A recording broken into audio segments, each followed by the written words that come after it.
Have you ever wondered when humanity first looked at the world, not just with curiosity but with awe? Imagine an early human standing before a thunderstorm, watching lightning tear through the sky.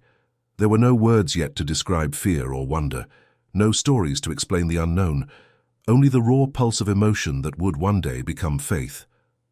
Around 1.4 million years ago, long before organized religion or temples, something profound began to take root in the human mind. The realization that existence was more than survival. In that ancient silence, curiosity evolved into reverence. The rhythm of nature, the rising sun, the shifting seasons, the cries of wild beasts created patterns that the early hominins tried to interpret. They did not yet pray, but they observed, connected, and perhaps even felt that invisible thread linking them to something greater. When they gathered around the first flames of fire, they didn't only find warmth, they found mystery. Fire gave light, protection, and life, yet it could also destroy. It was both a gift and a danger, a paradox that mirrored their own fragile existence. Could this have been the spark that ignited humanity's first spiritual thought? Faith, in its earliest form, wasn't about doctrine. It was about survival infused with meaning. Every hunt, every storm, every birth, and every death hinted at forces they could not control but wanted to understand. Through trial and instinct, humans began to associate events with invisible powers, perhaps spirits, perhaps ancestors. That feeling of being watched, protected, or punished slowly shaped the emotional roots of belief. These weren't yet gods, but impressions, the earliest echoes of the divine within the human imagination. The boundary between the physical and the mystical was born not from temples but from experience. Each moment of awe became a lesson, a whisper that life had purpose beyond instinct. That whisper would grow, generation after generation, until it became the first ritual, the first prayer, the first story told by firelight. And it all began with curiosity, the same force that still drives us to seek meaning in the stars, the earth, and within ourselves. If you're fascinated by how this spark of faith shaped the destiny of humankind, don't forget to leave a like, share your thoughts in the comments, and subscribe for more journeys into our ancient spiritual past. As the first flames flickered in the night, they didn't just illuminate the faces of early humans, they illuminated their minds. Fire was not an ordinary discovery. It was the first phenomenon that demanded respect, the first element that evoked both fear and fascination. To control fire was to hold a fragment of the universe in one's hands. Around those glowing embers, something changed forever in the way humans perceived their place in the world. They began to gather, to stare in silence at the dancing flames that consumed wood and gave back warmth. Fire transformed the darkness into a stage for imagination. Shadows twisted against cave walls, forming shapes that hinted at unseen beings. Was this how the first symbols of the sacred were born, through the interplay of light and darkness? For these early humans, fire represented life's duality. It nourished, yet it destroyed. It offered safety, yet demanded caution. It became a mirror of existence itself, the act of maintaining it, feeding it, protecting it from the rain, passing its embers from one group to another, took on a sense of ritual long before rituals were consciously invented. The simple task of keeping the flame alive became, in essence, a spiritual duty. In that flickering light, communication evolved. Murmured sounds and gestures turned into the first attempts at storytelling. Each spark told a silent truth. Survival was not only about the body, it was about the spirit. Perhaps, in watching fire, humans saw a reflection of their own consciousness, a glowing force within that could grow, fade, or die if not tended carefully. Fire also gave humans control over their environment. With it, they cooked, forged tools, and expanded their territories. But this mastery brought a subtle realization. Power required respect. This balance between dominance and humility became a recurring theme in all spiritual thought to come. The fire's flame was both a weapon and a teacher, reminding its keepers that creation and destruction were two sides of the same divine mystery. By gathering around fire, humanity found community. The bond between individuals deepened under its glow. Stories were shared, fears were confessed, and dreams took form.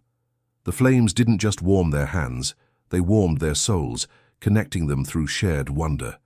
And as the night sky stretched endlessly above, sprinkled with stars, perhaps someone, an ancestor of us all, looked into the fire and saw for the first time the reflection of eternity.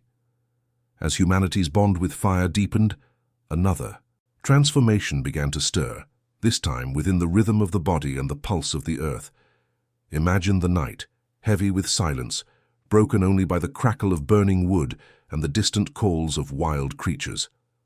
Then a new sound emerges, the echo of hands striking stones, the steady beat of feet against the ground. Music was born, not from instruments but from instinct. These early sounds were not entertainment, they were communication with the unseen. The rhythm, repetition, and motion awakened something communal in the human spirit. When individuals moved together, when their breaths and heartbeats synchronized, something extraordinary happened. A shared consciousness emerged.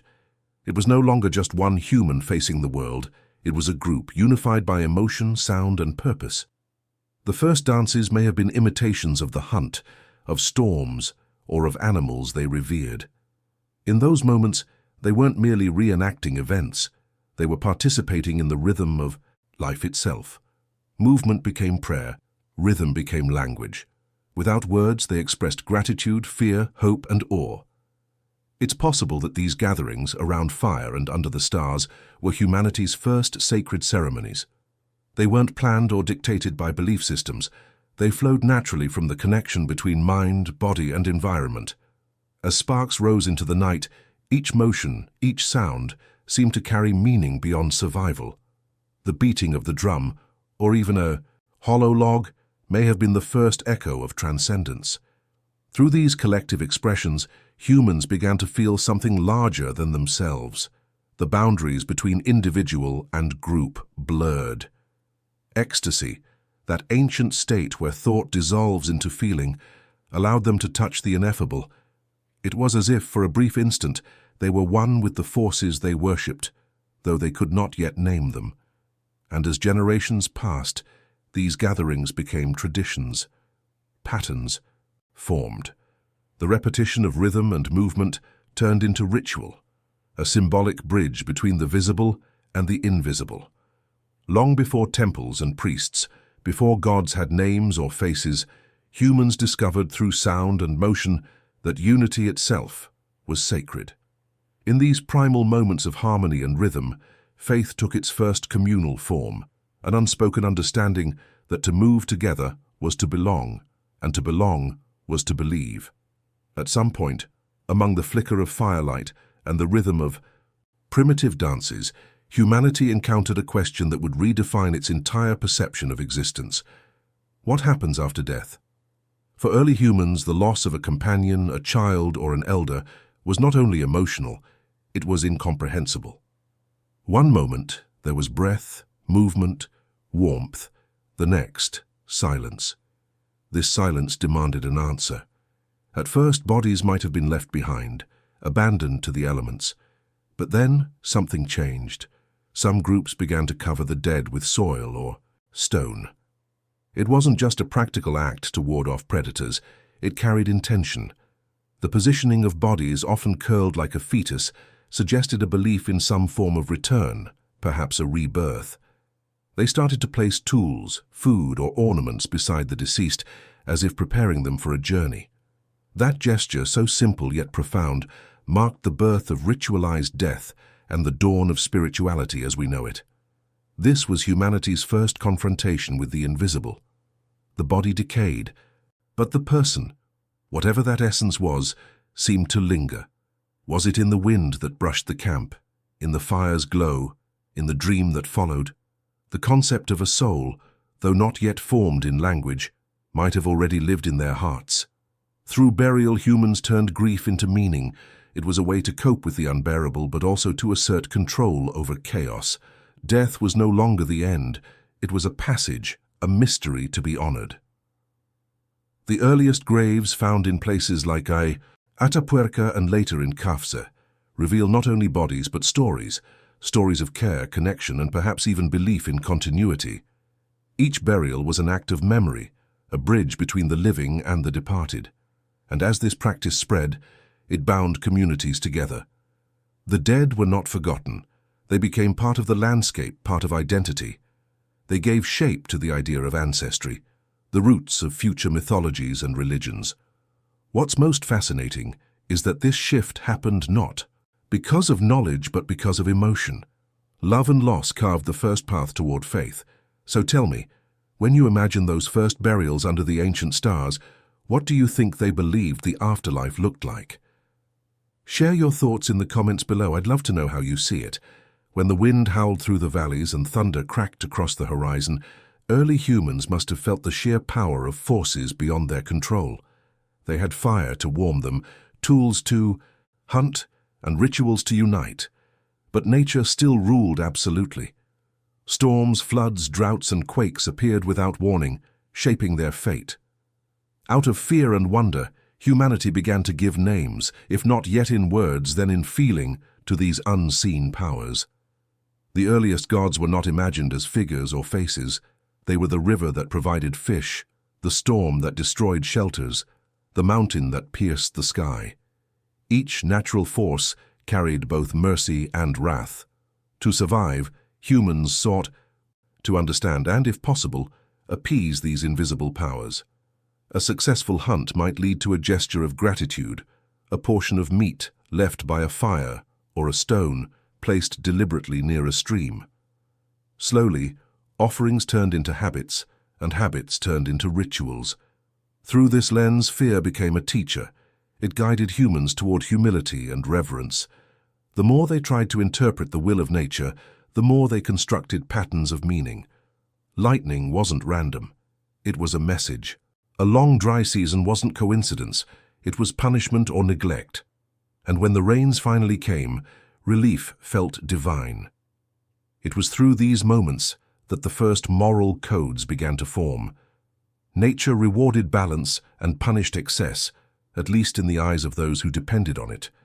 Early humans might not have known the word sacred, but they lived its essence daily. To take too much from the land, to waste or disrespect, was to invite chaos. The invisible order of the universe, what later civilizations would call cosmic law, was already being felt in their bones. With every storm survived and every harvest shared, these interpretations deepened. The gods were everywhere and nowhere at once. They didn't dwell in temples, they dwelled in the wind, in the trees, in the trembling earth. Faith became intertwined with survival, and every gesture of respect was an attempt to bring order to the unpredictable. This stage of human belief wasn't yet religion. It was relationship. A dialogue between fragility and eternity, between those who walked the earth and the forces that shaped it. As early humans continued to interpret the forces of nature, their minds began to crave permanence, something that could hold meaning beyond a single generation. The stories told around the fire, the gestures performed in dances, all began to take shape in the material world. The first symbols were born not from writing, but from the desire to remember. They carved shapes into bones, painted hands on cave walls, and placed stones in deliberate patterns. Each mark carried intention. The red ochre used in ancient burials and paintings symbolized blood, life, and transformation. These were not random decorations. They were visual prayers, attempts to connect with what could not be seen. When a hunter etched an animal on a rock face, he wasn't merely recording what he saw. He was invoking its spirit, ensuring success, or expressing gratitude for its sacrifice. Over time, these symbols evolved into totems, objects or creatures believed to embody ancestral or protective spirits. A bear might represent strength, a bird the bridge between worlds, a serpent the cycle of life and death. By associating identity with these figures, clans began to form a spiritual structure, linking their survival to mythic guardians. The totem was not worshipped as an idol. It was a mirror of the tribe's essence, a reminder that humans and nature were bound by shared spirit. In this emerging symbolic system, language and spirituality became intertwined. Even without words, meaning could be transmitted through image, gesture, and placement. The cave wall became humanity's first altar, and art became the first scripture. The rhythm of paint, the curve of a handprint, the alignment of stones, all served as silent codes of devotion. This early visual language didn't just preserve memory, it deepened it. By externalizing thought, humans expanded consciousness. The sacred could now be seen, touched, and shared. Through symbols, faith found form. And with every line drawn and every totem raised, early humans stepped closer to something astonishing, a sense of belonging not only to a tribe, but to a vast and invisible order, a cosmic family where everything, living or dead, carried meaning and purpose. Among the echoes of chants and the flicker of sacred fires, women stood at the heart of the earliest spiritual expressions. Long before written myths turned gods and heroes into legends, it was the rhythm of the female body, the cycles of life, fertility, and birth, that offered humanity its first understanding of continuity and renewal. In the eyes of early humans, creation itself was embodied in the mystery of womanhood. Archaeological traces, figurines carved with generous curves, red ochre stains symbolizing blood and fertility, suggest that women were revered not merely as nurturers, but as living symbols of the earth's creative power.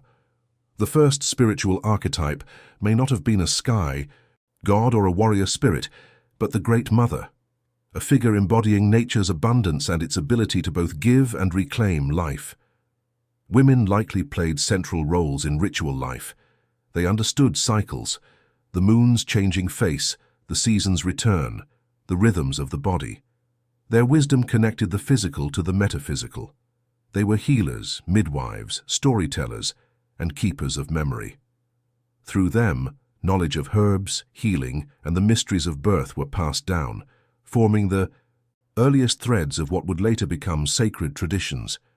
In ceremonies of fertility and harvest, women's dances mirrored the pulse of the earth. Their voices, rising and falling in cadence, might have been the first invocations, a chorus celebrating the unity of life and the unseen. Even death itself was often interpreted through a feminine lens, as a return to the womb of the earth. Yet, as centuries passed and societies grew more complex, this balance would begin to shift. The feminine, once seen as the essence of creation, would later be reinterpreted, sometimes celebrated, sometimes feared. But in those first ages, spirituality was not divided by gender. It flowed through all life, and women stood as its natural interpreters. It's fascinating to imagine how their rituals felt, how the pulse of the drum aligned with the rhythm of birth and moonlight. What do you think those first ceremonies meant to them? Share your thoughts in the comments. I'd love to hear your interpretation of this lost harmony. As human understanding deepened, some individuals began to stand apart, not as rulers or hunters, but as interpreters of the invisible. These were the shamans, the first spiritual mediators who dared to cross the thin boundary between the physical and the unseen. They were the dreamers, the healers, the storytellers who carried within them the echoes of another realm. Every tribe had its chosen few, those who through trance, illness, or extraordinary perception seemed to walk in both worlds. Their visions were not random hallucinations, they were experiences that gave meaning to chaos. When someone fell sick, when the hunt failed, or when storms ravaged the land, the shaman's role was to seek balance, not only in the body, but in the spirit of the community. With rhythmic drumming, chants, and sometimes the burning of sacred herbs, shamans entered altered states of consciousness. In this heightened awareness, they believed they could speak to ancestors, spirits, or forces that shaped the natural world. The cave became their temple, the body their instrument, and breath their prayer. They were not priests of doctrine, but navigators of mystery, guiding their people through dreams and symbols. Their knowledge was often inherited through experience and vision rather than formal teaching. Pain, isolation, and near-death experiences were seen as initiations. To heal others, one had to first walk through their own darkness. This intimate relationship between suffering and wisdom would echo through countless future religions and philosophies. The shaman's presence unified the tribe's material and spiritual needs. They understood herbs and medicine as much as myth and metaphor. Their stories, often shared by the fire, reminded everyone that life and spirit were inseparable. In their voice, the tribe found comfort and direction, and through this connection, the idea of the divine became more personal. Spirits were no longer just forces of nature. They could communicate, advise, even protect. The human spirit, it seemed, could now travel beyond its physical form. The emergence of shamans marked a turning point in human evolution, a declaration that the unseen world was not only real, but reachable. As millennia unfolded, humanity's greatest inheritance wasn't gold, stone, or fire. It was knowledge. Long before writing or temples, wisdom flowed from voice to voice, from elder to child, from shaman to apprentice. These early lessons were not recorded on tablets or parchment. They lived in memory, rhythm, and repetition. Every story told beside the flames was more than a tale. It was a thread in the vast tapestry of human spirituality. The stories carried meaning layered with metaphor. They taught respect for nature, reverence for ancestors, and humility before the unknown. Each retelling reshaped the world a little, weaving past and present into a single narrative. Through myths, humans learned not only how to survive, but why. Survival mattered, and though language was still young, emotion filled every pause, every gesture, every look. This oral tradition was sacred. To forget was to lose connection, to ancestors, to wisdom, to the gods themselves. That's why the role of storytellers was so essential. They were the custodians of memory, ensuring that rituals, symbols, and beliefs would outlast the fleeting lives of those who first conceived them. Through them, spirituality became lineage. Knowledge wasn't simply taught, it was experienced. Children watched the shaman prepare rituals, learned how to interpret signs in the wind, and listened to the stories of spirits that watched over the living. Faith wasn't something one joined, it was something one inherited, as naturally as breath. In this continuity, humanity began to understand something profound. Belief is not static. It evolves with each generation, shaped by changing landscapes, discoveries, and fears. Yet, at its core, it remains the same. A search for meaning, for connection, for purpose in an unpredictable world. Every lesson preserved through these ancient voices carried the essence of humanity's greatest question: why are we here? And though each generation found its own answer, the question itself became sacred, a sign that the spirit of inquiry was as eternal as the soul it sought to understand. When the last embers of prehistory faded, humanity stood on the threshold of civilization. But though tools evolved, languages multiplied, and cities began to rise, something ancient endured, a spiritual pulse that had never stopped beating.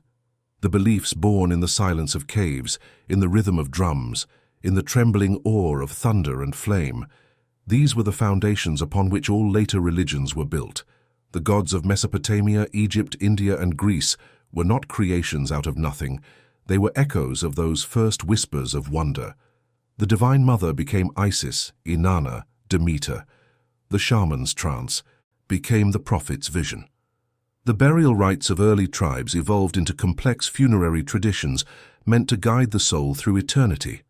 Even the temples of stone that pierced the sky were attempts to recreate that primal connection felt long ago, when humans first gathered around fire and looked upward in reverence. The thread linking all faiths runs through those ancient hearts that dared to ask why. Their rituals, their symbols, their stories, they carried humanity from the darkness of ignorance into the dawn of understanding. What began as survival became meaning. What began as fear became faith. And even today, in a world filled with technology and reason, the same instinct still lingers. We light candles for remembrance. We raise monuments to the unseen. We search the heavens for signs. Every act of devotion, no matter how modern it seems, is a reflection of that first spark, when a being looked beyond itself and felt the presence of something infinite. Our ancestors didn't leave temples carved in gold. They left us questions, the most sacred inheritance of all. Through their curiosity, we became human. Through their wonder, we became spiritual. And through their courage to believe, We began to build civilizations that still chase the light of meaning. If this journey into humanity's first faiths inspired you, make sure to subscribe and leave a like. It helps this exploration reach more curious minds like yours. And tell me in the comments, I carry the fire of the first believers. That way I'll know you've traveled this far with me through time, and when you're ready, don't miss the next chapter, where we uncover how ancient myths continued to evolve, shaping the gods and empires of the world we know today.